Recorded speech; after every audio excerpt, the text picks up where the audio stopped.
Well, of all the thousands of restaurants in New York City, only one can lay claim to being the favorite of Frank Sinatra. Yeah, you got it. It's Patsy's, a New York City landmark restaurant. They put together an incredible collection of recipes, anecdotes, photos. Of the almost 60 years in business, Patsy's Cookbook. And we're pleased to have co-owner and executive chef Sal Scognamillo in the kitchen with us today. He's going to be making Frank's veal cutlet Milanese. Isn't that wonderful? I'm very happy to be here. Thank you. What I tell you. Yes, we did. Yes, we did. This book is a gem.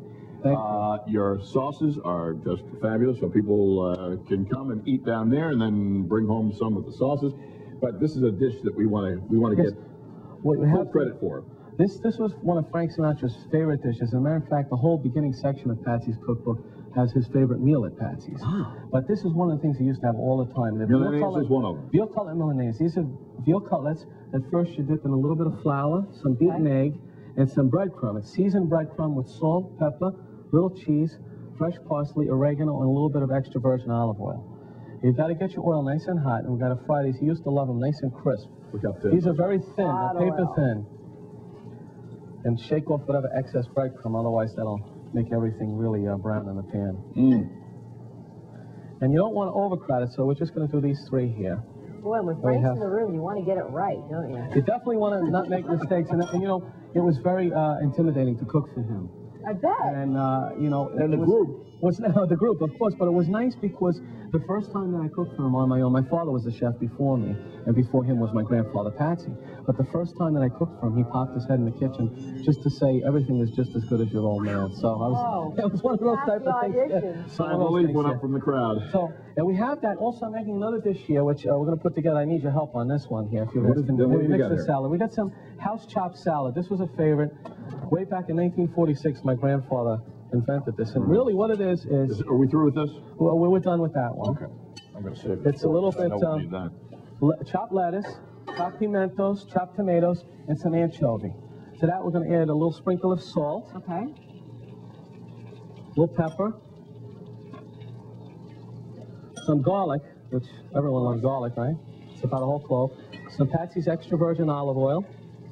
All of these products, the sauces and the oils, are available in even Connecticut, in a lot of places like Stop and Shop and places like that. You can check the whole list at our website, which is patsys.com. You have some red wine vinegar. You notice we're not using balsamic. If you would help me mix that up a little bit. Sure.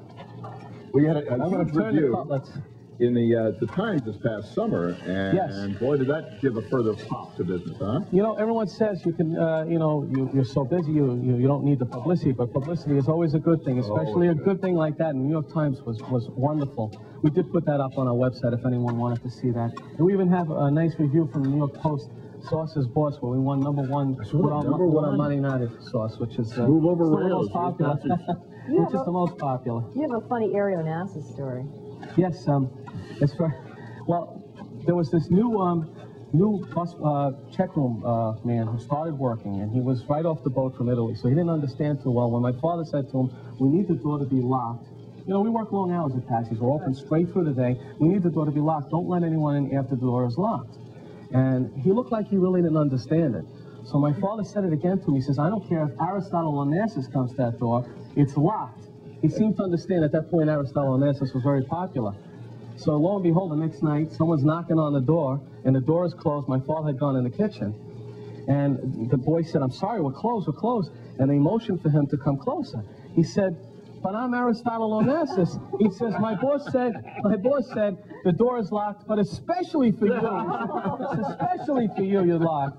We have, you know, that's what's nice about Patsy's Cookbook. There's over 100 great recipes, but some really funny stories. Yeah. Somebody saved the day though for Aristotle, didn't they? Oh, my father ran and got him in, and he cooked for him himself. Oh, so it's, but it's a lot of fun. The book has the recipes, it has the stories. They're very simple to follow. All right, we're going to get the rest of the meal that Frank would have had. This is part of it, the veal cutlet Milanese from Patsy's on 56.